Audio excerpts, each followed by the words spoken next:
पिलामाने तुमको ई शिक्षा कार्यक्रम को स्वागत। तुम साहित्य सिंधु बहिर केतक विषय ए वर्ष परिवर्तित होईछि, केतक नूतन विषय जोड़ा जाइछि। तेबे आज आमे सेही नुआ करी जोड़ा जाइथिबा विषय मध्यरु गोटे विषय को पढ़िबा, जार नाम हेउछि भीमंकर सिंहनाद रड़ी। एही विषय को पढ़िबा पूर्वरु कविंक परिचय जानि नबा। भीमंकर सिंहनाद रड़ी कवितार कवि हेउछंती आदिकवि सारला दास। तांकु आदिकवि कुहाजिबार कारण जेतबळे ओडिया भाषा तार पूर्ण परिचय पाइबा पई पंचदश शताब्दी बेलकु संघर्ष करुथिला, ठीक सेतिकी बेले सारला दास प्रथम ओडिया कवि भावरे सृष्टि कले ओडिया भाषार एक विराट एवं महान ग्रंथ जार नाम ओडिया महाभारत, जहा ओडिया भाषा पाई ओडिया जाति पाई एक गर्व एवं गौरवर विषय। सारला दासंकर काव्य रचना गुड़िकरे ओडिशार प्रथा परंपरा तथा ग्राम्य चालीचलणी नद नदी पहाड़ पर्वत स्थान पाउथिबारु तांकु माटीर महाकवि बोली मध्य कुहा जाए। एभली जणे जोगजन्मांकर जन्म 1500 शताब्दी जगतसिंहपुर जिलार झंकड़ ठारे जन्म ग्रहण करिथिले। एहार प्रमाण से बिलंका रामायण रे देइछंती। से बिलंका रामायण रे कहिछंती, झंकड़ ग्राम रे मोर अटई बसती, मूर्खंक मध्यरे मोर गला दिन राति। तांकर पितृदत्त नाम थिला सिद्धेश्वर परिड़ा, मात्र सारलांक कृपारु तांकर कवित्व प्रकाश पाइबा परे से तांकर नाम परिवर्तन करी रखिथिले सारला दास। से समय रे सूर्यवंशी राजा कपिलेन्द्र देवंकर से थिले समसामयिक। यह एक किंवदंती जना पड़े।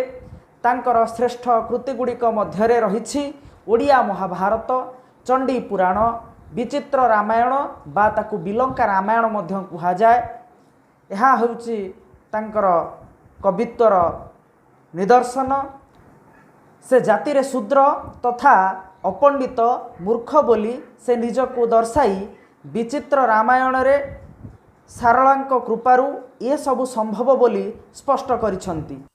जन्मरु मूर्ख मु अक्षर नाही साधी, अपंडित गोत्री से किस मोहर बुद्धि, से देवीर अवतारे मु पुराण वाणी, जन निस्तारण अर्थे बखाणिली पुणी।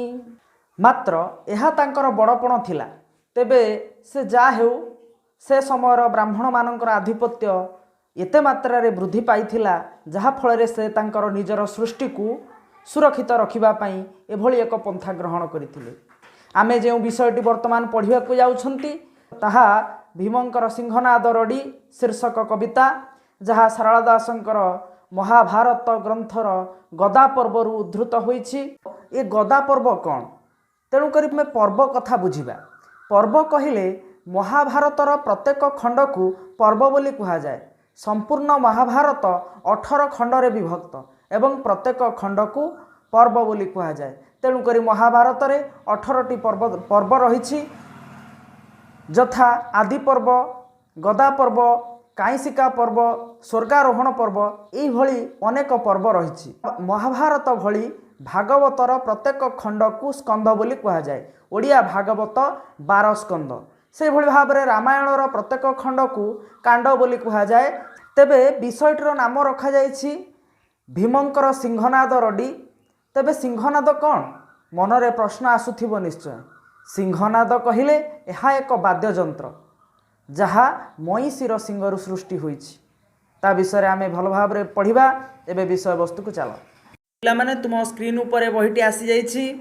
भीमंक सिंहनाद रड़ी एक पौराणिक कथावस्तु उपर आधारित, जहा कि सारला दासंक कृत्य ओडिया महाभारत रु आसी अछि। महाभारत युद्धर 17 दिन अतिक्रांत हो जाइछि। महाभारत युद्ध सरी आसुछि। कौरव सेना छत्रभंग देइछंती। पांडव मानकर विजय होउछि। ठीक एतिकी बेले कुरु सम्राट महामानी दुर्योधन निजर जीवन बंचाइबा पाई पांडव मानक पाखरु रक्षा पाइबा पाई दुर्वासा ऋषिंकर उपदेश रे रणक्षेत्र छाड़ी जाई व्यास सरोवर रे लुचिछंती। तेबे दुर्योधन व्यास सरोवर में लुचिबार कारण कौन? तार कारण एया थिला कि व्यासदेव व्यास सरोवर निकटवर्ती अंचल धीर स्थिर चित्तरे बसी अष्टादश पुराण रचना करुथिले। एपटे पशुपति शिव दक्ष राजांकर यज्ञ को काल भैरव रूप धरी भस्म कले। कारण सतींकर अपमान दक्ष राजा करथिले। सेही अपमानर प्रतिशोध नवा पाई पशुपति शिव बा महादेव काल भैरव रूप धरी तांकर यज्ञ को भस्म करने सहित दक्ष को मध्य मृत्युदंड देइथिले। तांकर शरीर ज्वलंत अग्नि रे परिणत होइथिला। यह शिवंकर महाकाल बा भैरव रूप बोली विवेचना करा जाए। सृष्टिर ध्वंस साधना करिला बेले उदंड तांडव नृत्य करी काल भैरव रूप धारण करिथांती देवदेव महादेव।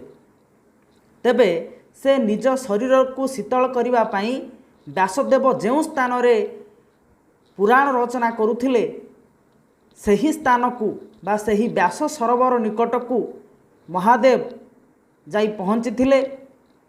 किंतु व्यासदेव को पुराण रचना करुथिबार देखि तांको कार्य रे बाधा न देबा पाई विघ्न सृष्टि न करिबा पाई शिव अभिशाप देइथिले। जदि कोनोसी व्यक्ति व्यास सरोवर मध्यरे आत्मगोपन करे तेबे तार कोनोसी प्रकार क्षति तार शत्रु करिपरिबो नाही। जदि तार शत्रु बलपूर्वक सरोवर मध्य को प्रवेश करे तेबे तार मृत्यु हेबो। एही अभिशाप फल जदि कोनोसी शरणार्थी व्यास सरोवर मध्यरे आत्मगोपन करुथिला तेबे से सुरक्षित रहुतला। जेउ कारणरू दुर्योधन व्यास सरोवर मध्यरे लुचि रहिथिला। तेणे पांडव माने दुर्योधन को खोजी खोजी नयांत होई पड़िथिले।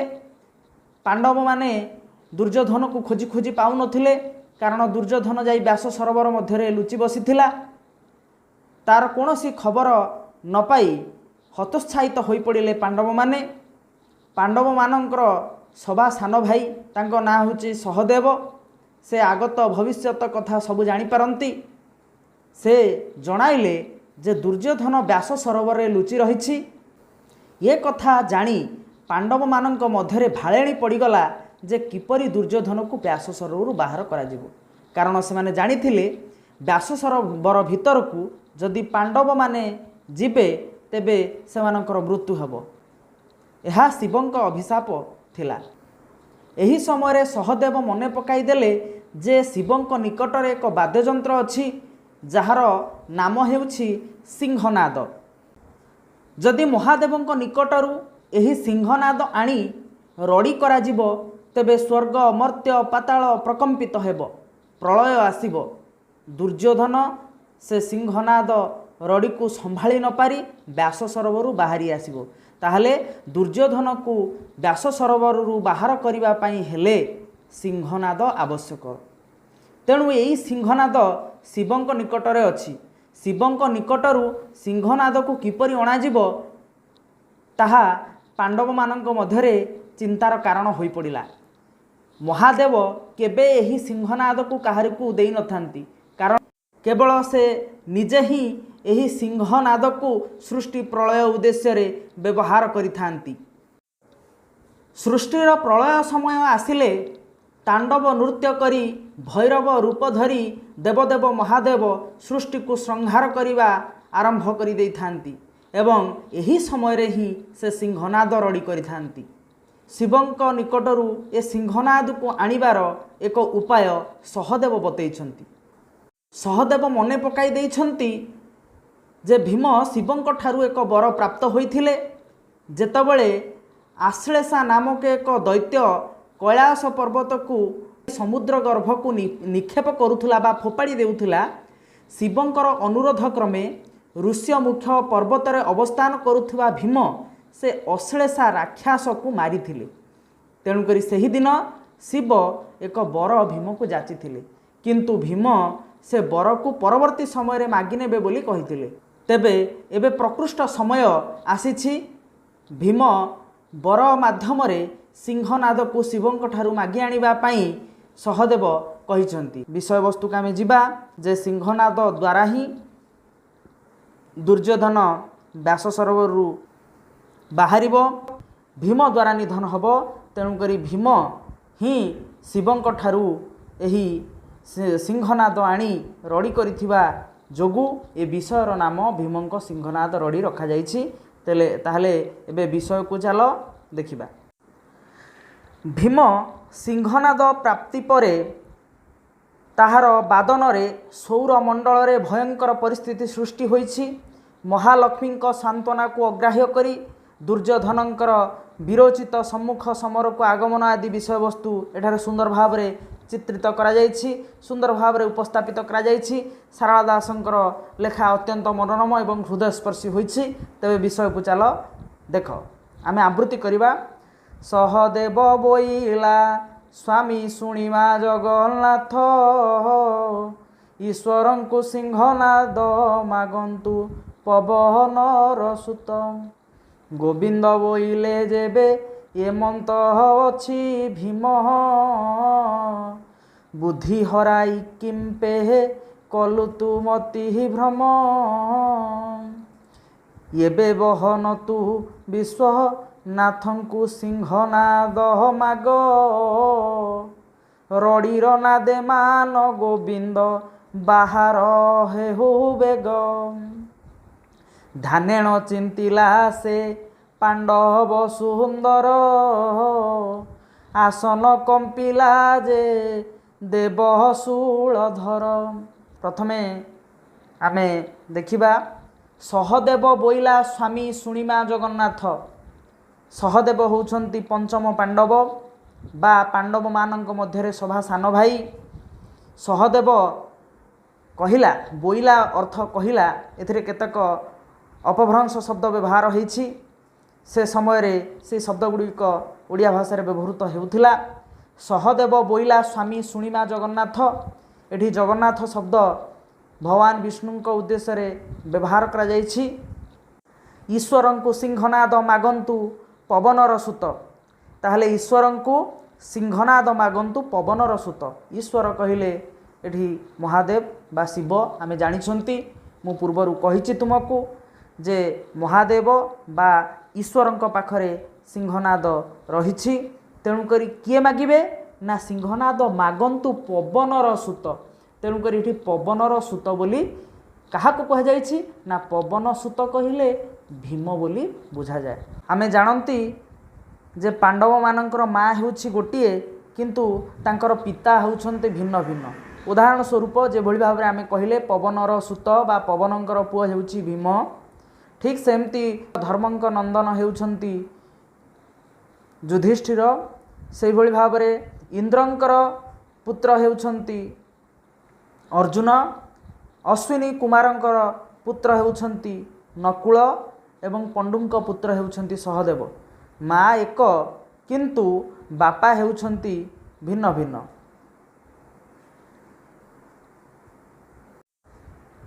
गोविंदे बोइले जेबे एमंते अछि भीम, बुद्धि हराई किंपे कलु तु मति भ्रम।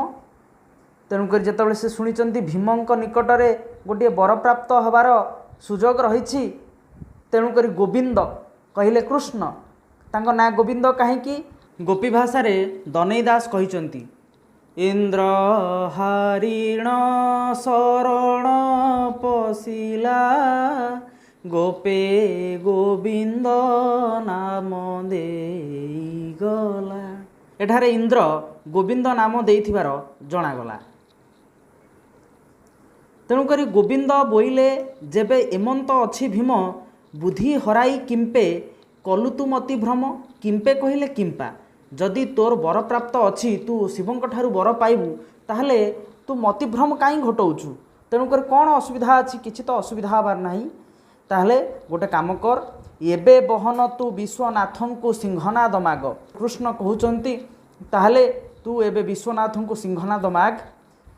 रड़ीर नादे मान गोविंद बाहर हेउ बेग। होउ बेग अर्थात हेउ। ताहले सेही सिंहनाद रड़ी रे मान गोविंद। मान गोविंद कहिले एठी दुर्योधन को बुझाऊँच। मानगोविंद तांको ना कहीं ये मानगोविंद नामटी विदुर देइथिले। ध्यानेण चिंतिला से पांडव सुंदर आसन कंपिला जे देव शूलधर। ध्यान बल चिंता कला से भगवान शिव को जोगेश्वर को किए चिंता कला ना पांडव सुंदर। एठी पांडव सुंदर क्या कहुई ना एठी भीम को पांडव सुंदर बोली कहुई। कहीं कहुई भीम भली बलशाली, भीम भली शक्तिशाली, भीम भली सुंदर चेहरा, आजानुलंबित बाहु अन्य कहार नथिला। भीम को पांडव सुंदर बोली कहुई।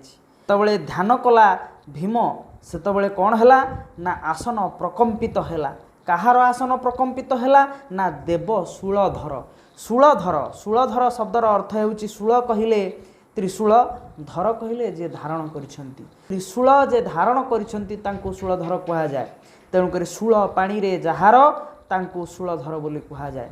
शूल पानी मध्य तांकर अन्य एक नाम। शूल धारण करिथिया शिवंकर आसन प्रकंपित है। हो पिला माने आज समय हो जाइछि। आज पई एतिकी पुणी आसंता क्लास रे आमे अन्य पद गुडी को आलोचना करिबा।